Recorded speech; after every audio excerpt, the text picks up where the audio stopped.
ये जो एटीट्यूड आ गया अब इंडियन टीम में, जिस तरह इन्होंने लताड़ दिया है, जिस तरह रगड़ दिया, 2 दिन रह गए हैं और फिर इंदौर में होगा, स्मिथ कप्तान होंगे। लेकिन बहुत ही मुश्किल है कि जहां पे इंडिया ने उन्हें घुसा दिया, जिस सुराग के अंदर, जिस दरबे के अंदर बंद कर दिया, नामुमकिन है। मैच तो वो हार चुके हैं। अब जो तीसरा मैच है इस पर उनकी नजर है, लेकिन कहीं ना कहीं उनके मीडिया को, उनके साबिक खिलाड़ियों को पहले से ये लग रहा है कि पहले तो हमारे पास पैट कमिंस भी मौजूद थे, वार्नर भी मौजूद थे, हम नहीं जीत पाए, तो कहीं ना कहीं ये मैच भी शायद हम ना जीत पाए। नमस्कार दोस्तों, जय हिंद। तो दोस्तों, इंडिया वर्सेस ऑस्ट्रेलिया का अभी 1 तारीख से 5 तारीख तक शुरू होने वाला मैच है। उससे पहले पाकिस्तानी मीडिया ने बहुत बड़ा बयान दिया कि दोस्तों कि अब तो इंडिया ही जीतेगा, क्योंकि दोस्तों ऑस्ट्रेलिया के प्रमुख बल्लेबाज तो लौट चुके हैं। डेविड वार्नर हो गए, पैट कमिंस हो गए, तो स्मिथ को अब कप्तानी सौंप दी गई है। लेकिन जो कि पहले तो कुछ नहीं हुआ और अब क्या करेगा स्मिथ, यही बहुत कुछ बयान आ रहे हैं पाकिस्तान की तरफ से। तो देखते हैं क्या कहा पाकिस्तानी मीडिया ने। चलिए वीडियो की तरफ। उससे पहले आपके और हमारे चैनल को सब्सक्राइब करके घंटा दबाएं ताकि स्पोर्ट से जुड़ी कोई भी खबर मिस ना करनी हो। तो अब हमारे और आपके चैनल को सब्सक्राइब करके रखें दोस्तों, अगली बार जो भी न्यूज़ आएगी सबसे पहले हम दे दिया करेंगे। तो चलिए अब देखते हैं आखिरकार क्या माजरा है। 4-0 से इनके ये दिमागी तौर पर रह जाएंगे। और अगर फर्ज कर लें, जो कि बहुत चांस है कि ऑस्ट्रेलिया ही ओवल में इंडिया के खिलाफ उतरेगा फाइनल में, तो शास्त्री साहब कहते हैं इसका बेपनाह असर होगा, टीम इंडिया को इसका बहुत फायदा होगा।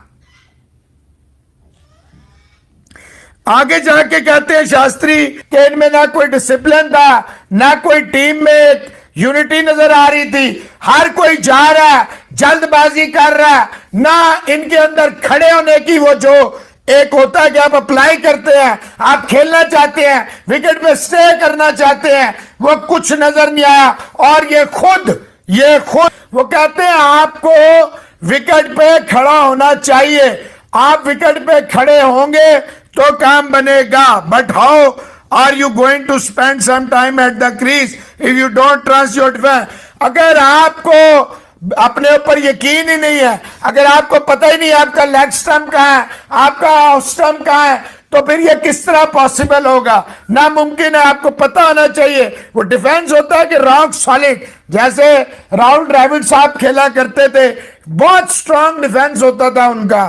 तो माइक अस्सी आए ऑस्ट्रेलिया के लेजेंड, उन्होंने जब ये बातें सुनी है तो उन्होंने आके ये बोला है कि भाई जो है वो मुझे ऐसा लग रहा है कि इंडिया का जो मीडिया है वो अपनी टीम की तारीफ ठीक कर रहा है, क्योंकि उनकी टीम जो तारीफ के काबिल है और उनके साबिक खिलाड़ी भी जो कह रहे हैं वो ठीक कह रहे हैं। उन्होंने बोला कि गलतियां हम अगर आ रहे हैं तो हमारी अपनी गलतियां हैं।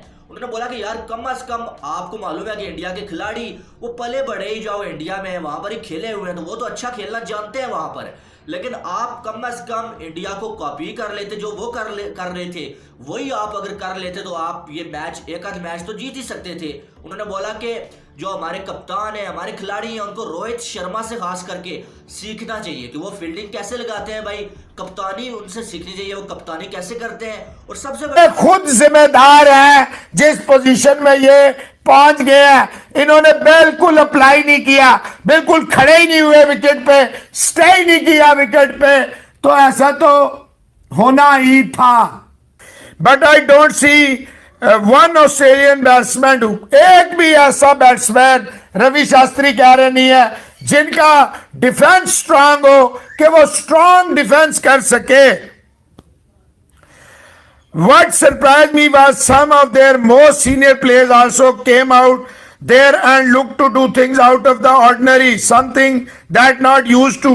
वो कहते हैं जो सबसे हैरानकुन चीज थी वो ये थी कि उनके मोस्ट सीनियर प्लेयर भी जो है वो वही कर रहे थे, ऑर्डिनरी क्रिकेट, आम सी क्रिकेट कह रहे थे। तीसरा टेस्ट मैच इंडोर में खेला जाएगा, लेकिन इससे पहले 2 के 2 टेस्ट मैच इंडिया की टीम जीत चुकी है और ऑस्ट्रेलिया को बिल्कुल जो है वो तिगनी का नाच नचाया, अगर ये कहा जाए कुछ गलत नहीं होगा, क्योंकि दोनों टेस्ट मैच बिल्कुल एक सेशन में इंडिया की टीम ने अपने नाम कर लिए और एक सेकंड भी ऐसा नहीं लगा कि यार ऑस्ट्रेलिया ये मैच जीतेगा या इस मैच में ऑस्ट्रेलिया की टीम फाइट कर रही है। अब अगर देखा जाए तो पहले 2 मैच तो वो हार चुके हैं। अब जो तीसरा मैच है इस पर उनकी नजर है, लेकिन कहीं ना कहीं उनके मीडिया को, उनके साबिक खिलाड़ियों को पहले से ये लग रहा है कि पहले तो हमारे पास पैट कमिंस भी मौजूद थे, वार्नर भी मौजूद थे, हम नहीं जीत पाए, तो कहीं ना कहीं ये मैच भी शायद हम ना जीत पाए। लेकिन इसी पे अगर देखा जाए तो सौरव गंगोली निकल के आए भाई।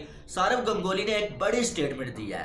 गंगोली ने ये बोला है भाई कि इंडिया जो है वो 4-0 से ये सीरीज बड़े आराम के साथ जीतने वाला है, और मैं 100% इस चीज का दावा करता हूं। ये सौरव गंगोली के अल्फाज हैं कि 100% मैं इस चीज का दावा करता हूं कि इंडिया 4-0 से ये मैच सीरीज जीतेगा, और ऑस्ट्रेलिया को इंडिया यहां पर एक भी मैच जीतने नहीं देगा, ऑस्ट्रेलिया को व्हाइट वॉश होगा। आप फिर आगे चलते हैं। उसके बाद रवि शास्त्री की बात करें। रवि शास्त्री ने यह बोला कि इंडिया यहां पर मुझे ऐसा लग रहा है कि 4 के 4 मैच जीतेगा, और 4 मैच जीतने के बाद पहली बात तो यह है कि अगर श्रीलंका जीत जाता है दूसरी साइड, तो ऑस्ट्रेलिया को इंडिया जो है वो WTC के फाइनल से बाहर करने में कामयाब हो जाएगा। अगर श्रीलंका नहीं भी जीत पाता तो इंडिया जो है वो ऑस्ट्रेलिया के साथ ही अगर लॉर्ड्स में फाइनल खेलेगा WTC का, तो वहां पर इंडिया बहुत ज्यादा कॉन्फिडेंस के साथ जाएगा, और वहां पर भी ऑस्ट्रेलिया की एक नई इंडिया चलने देगा। अब यहां पर अगर देखें तो आपको समझ आ गई होगी कि सौरव गंगोली ने भी वही बात की है इंडोर मैच से पहले, और रवि शास्त्री ने भी वही बात की है। अब इन दोनों की बातें सुनने के बाद ऑस्ट्रेलियन मीडिया और ज्यादा रोने लगा है भाई, और उनके जो लेजेंड्स हैं, जाहिर है ये क्या होता है कि जब वो देखते हैं ना ज्यादा कि इंडियन मीडिया अपने खिलाड़ियों की बहुत तारीफ कर रहा है भाई, इंडिया के जो लेजेंड्स हैं वो अपनी टीम की तारीफ कर रहे हैं, और वो ये कह रहे हैं कि ऑस्ट्रेलिया को जो वो व्हाइट वॉश होगा, तो वो और ज्यादा परेशान होते हैं, और ज्यादा गुस्सा करते हैं कि यार ये क्या हो गया। वो फिर अपनी जो टीम है उसको जो ताने मारते हैं, अपनी जो टीम है, अपने जो खिलाड़ी हैं उनको तंजिया तौर पे जो है वो बातें सुनाते हैं। अब देखें इसके बाद जो है वो माइक हसी आए, ऑस्ट्रेलिया के लेजेंड, उन्होंने जब ये बातें सुनी है तो उन्होंने आके ये बोला है कि भाई जो है वो मुझे ऐसा लग रहा है कि इंडिया का जो मीडिया है वो अपनी टीम की तारीफ ठीक कर रहा है, क्योंकि उनकी टीम जो है तारीफ के काबिल है, और उनके साबिक खिलाड़ी भी जो कह रहे हैं वो ठीक कह रहे हैं। उन्होंने बोला कि गलतियां हम अगर आ रहे हैं तो हमारी अपनी गलतियां हैं। उन्होंने बोला कि यार कम से कम आपको मालूम है कि इंडिया के खिलाड़ी वो पले बड़े ही जो इंडिया में वहां पर ही खेले हुए हैं, तो वो तो अच्छा खेलना जानते हैं वहां पर, लेकिन आप कम से कम इंडिया को कॉपी कर लेते, जो वो कर रहे थे वही आप अगर कर लेते तो आप ये मैच, एक आध मैच तो जीत ही सकते थे। उन्होंने बोला कि जो हमारे कप्तान है, हमारे खिलाड़ी हैं, उनको रोहित शर्मा से खास करके सीखना चाहिए कि वो फील्डिंग कैसे लगाते हैं भाई, कप्तानी उनसे सीखनी चाहिए, वो कप्तानी कैसे करते हैं, और सबसे बड़ी बात कि वो बैटिंग कैसे करते हैं, वो स्पिन अटैक को कैसे खेलते हैं। अगर आप वही चीजें उनको देख के ही अप्लाई करेंगे